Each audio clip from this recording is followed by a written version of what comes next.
Kantara chapter 1 ತುಂಬ ದೊಡ್ಡ ಸಕ್ಸಸ್ಸನ್ನು ಗಳಿಸಿರುವಂಥದ್ದು. So ಕಲಾವಿದರ ವಿಚಾರಕ್ಕೆ ಬರೋದಾದರೆ ಸಾಕಷ್ಟು ಕಲಾವಿದರು ಈ ಸಿನಿಮಾದಲ್ಲಿರುವಂಥದ್ದು. ಅದರಲ್ಲೂ ಭಾಳ ಮುಖ್ಯವಾಗಿ ಚಿಂಕ್ರ ಅನ್ನೋ ಪಾತ್ರ ಮಾಡಿರುವಂಥ ರಕ್ಷಿತ್ ಶೆಟ್ಟಿ ಅವರು ನಮ್ಮ ಜೊತೆ ಇದ್ದಾರೆ. ಸೊ ಈ ಕಾಂತಾರ ಗೆಲುವಿನ ಬಗ್ಗೆ ಮತ್ತು ಈ ಜರ್ನಿಯ ಬಗ್ಗೆ ಮಾತನಾಡೋಕ್ಕೆ ಖುದ್ದು ಅವರೇ ಇದ್ದಾರೆ. ಬನ್ನಿ ಮಾತಾಡ್ಸೋಣ. ಸರ್ ನಮಸ್ತೆ ರಕ್ಷಿತ್ ಅವರೇ, ಹೇಗಿದ್ರಿ? ಸಾಕಷ್ಟು ಸಿನಿಮಾಗಳಲ್ಲಿ ರಿಷಬ್ ಅವ್ರ ಜೊತೆ ಒಂದು ಜರ್ನಿ ಮಾಡಿದ್ರಿ. ಸೊ ಆರಂಭದಿಂದ ಇಲ್ಲಿ ತನಕ ಜೊತೆಗಿದ್ದವರು. ಸೊ ಈ ಸಿನಿಮಾಗೆ ಸಿಕ್ಕಂಥ ಗೆಲುವು ಒಂದು ಕಡೆ ಅಂದರೆ ಈ ಸಿನಿಮಾದಲ್ಲಿ ಮಾಡಿದಂಥ ಕಲಾವಿದರು ಒಂದು ದೊಡ್ಡ ಗೆಲುವು, ಒಂದು ದೊಡ್ಡ ಜೀವನವನ್ನು ಸೃಷ್ಟಿ ಮಾಡಿಕೊಟ್ಟಿದೆ.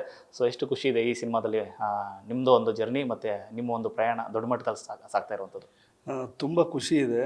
ಅಂದರೆ ಆ ಖುಷಿ ಬಗ್ಗೆ ವಿವರಿಸೋಕ್ಕಾಗಲ್ಲ. ಅಂದರೆ ಅಷ್ಟು ಒಂದು ಆ ಸಿನಿಮಾದ ಮೇಲೆ ತುಂಬ ಗೌರವ, ಮತ್ತು ಈ ಜನಗಳು ಕೊಡ್ತಿರೋಂಥ ಪ್ರೋತ್ಸಾಹ ಆಗಲಿ, ಮತ್ತು ಅವ್ರು ಈ ಸಿನಿಮಾ ನೋಡಿ ಒಂದು ತುಂಬ ಇಷ್ಟಪಟ್ಟು ಒಂದಿಷ್ಟು ಜನ ಕರೆ ಮಾಡಿ, ಒಂದಿಷ್ಟು ಜನ ಮೆಸೇಜ್ ಮಾಡಿ, ತುಂಬ ಒಂದು ಆ ಖುಷಿನ ಹೇಳ್ಕೊಳಕ್ಕೆ ಪದಗಳಿಲ್ಲ.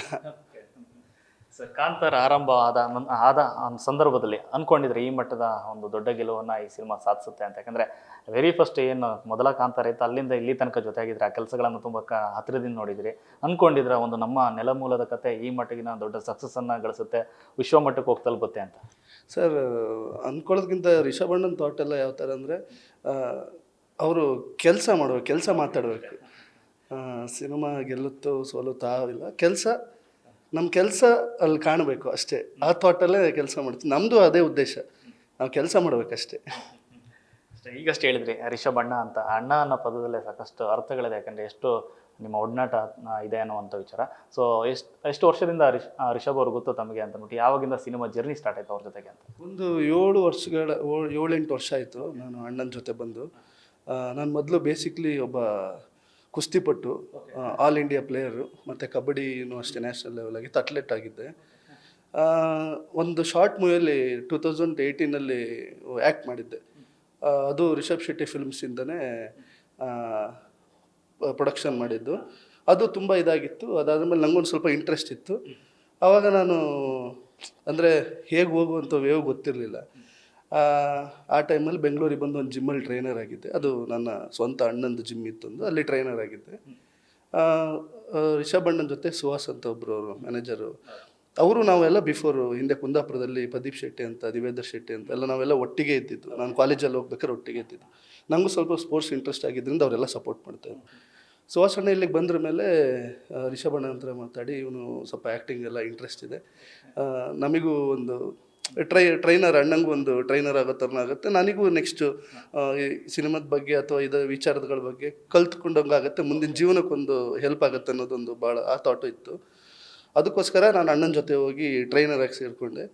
ಅದಾದ್ರ ಮೇಲೆ ನಾವು ಲಾಕ್ಡೌನ್ನಲ್ಲಿ ಫಸ್ಟ್ ಹೀರೋ ಅಂತ ಒಂದು ಸಿನಿಮಾ ಮಾಡ್ತೀವಿ. ಆ ಸಿನಿಮಾದಲ್ಲಿ ಫಸ್ಟ್ ಚಾನ್ಸ್ ಸಿಕ್ತು. ಅಲ್ಲಿಂದ ಹರಿಕತೆ ಎಲ್ಲ ಗಿರಿಕತೆ, ಆಮೇಲೆ ಕಾಂತಾರ ಚಾಪ್ಟರ್ 1 ಇದರಲ್ಲಿ ಅಂದರೆ ಅಣ್ಣನ ಜೊತೆ ಕೆಲಸ ಮಾಡೋಕ್ಕೆ ಒಂದು ಸ್ವಲ್ಪ ಬಹಳ ಖುಷಿ ಹೆಮ್ಮೆ.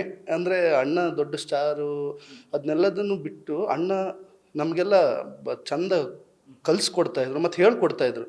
ಅವರು ಆ್ಯಕ್ಟಿಂಗು, ಈಗ ಅವ್ರ ಜೊತೆ ಆ್ಯಕ್ಟ್ ಮಾಡಬೇಕಾದ್ರೆ ಫಸ್ಟ್ ಹರಿಕತೆ ಗಿರಿಕತೆ ಸಮಯದಲ್ಲಿ ಅಂದರೆ ನಂದು ಒಂದು ಇಂಪಾರ್ಟೆಂಟ್ ಕ್ಯಾರೆಕ್ಟ್ರು, ಅವ್ರ ಪಕ್ಕನೇ ಇರುವಂಥ ಕ್ಯಾರೆಕ್ಟ್ರು, ಫುಲ್ಲು ಬೆವ್ರ್ತಾ ಇದ್ದೆ ಒಂದಿನ ಕೂತ್ಕೊಂಡು.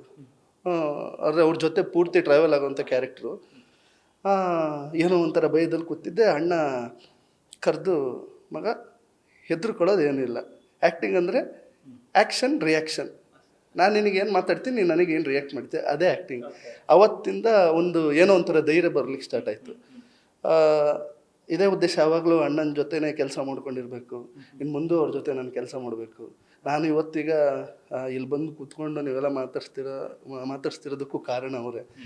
ಅದೇ ನಾನು ಮೊನ್ನೆ ಇನ್ಸ್ಟಾಗ್ರಾಮಲ್ಲಿ ಪೋಸ್ಟ್ ಮಾಡಿದ್ದೆ, ಯಾವುದೋ ಒಂದು ಗ್ರಾಮದಲ್ಲಿರುವಂಥ ಹುಡುಗನ ಇವತ್ತು ಇಲ್ಲಿವರೆಗೂ ಕರ್ಕೊಬಂದು ಬಿಟ್ಟಿದ್ದೀರಾ ಅಂದರೆ, ಆ ಒಂದು ಭಾವನೆಗಳು ಎಲ್ರಿಗೂ ಬರಲ್ಲ. ನನಗೆ ಅಂದರೆ ಇನ್ನೊಬ್ಬರನ್ನ ಒಂದು ಕ್ಯಾರೆಕ್ಟ್ರ್ ಕೊಟ್ಟು ಇಲ್ಲಿ ಈ ಮಟ್ಟಕ್ಕೆ ಜನಪ್ರಿಯಗೊಳಿಸಿದ್ದಾರೆ. ಹಾಗೆ ಮುಂದೂ ಅಷ್ಟೇ ಅವ್ರ ಜೊತೆ ನಾನು ಕೆಲಸ ಮಾಡಲೇಬೇಕು, ಮಾಡೇ ಮಾಡ್ತೀನಿ. ನನ್ನ ಜೀವನ ಉದ್ದಕ್ಕೂ ನಾನು ಅವ್ರ ಜೊತೆನೇ ಇರಬೇಕಂತ ಆಸೆ.